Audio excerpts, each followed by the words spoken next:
Good evening. This is Don Colgan, and we are going to continue with the segment of heavyweight contenders from the mid-1960s to mid-1970s.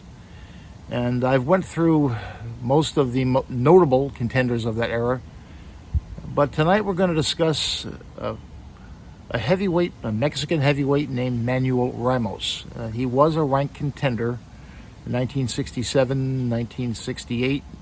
He did earn a decision over Ernie Terrell and had a winning record, and he was given a shot at Joe Frazier's 5-state heavyweight championship in 1968.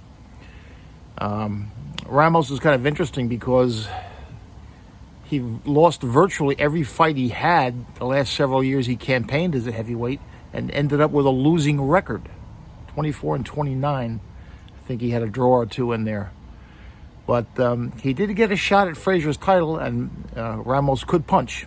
He could really bang. He was a big, strong Mexican heavyweight.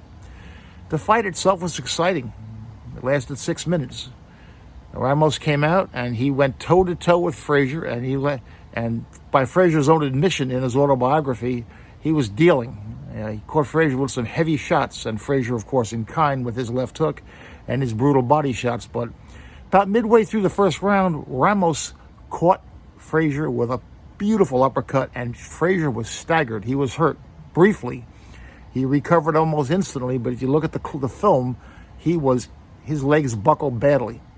The second round, Ramos just went out of gas. He came out punching, but Frazier began to overwhelm him, worked him up against the ropes, really began to batter him to the body and head. He put him down twice. Ramos was able to finish the round, but he did not come out for the third round, so it goes into the books as a second round knockout for Frazier.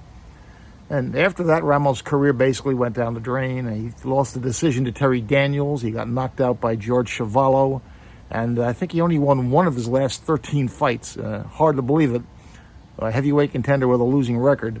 But he had a moment where he hurt one of the greatest heavyweight champions of all time. He rocked him. So a little respect to Manuel Puglacito Ramos.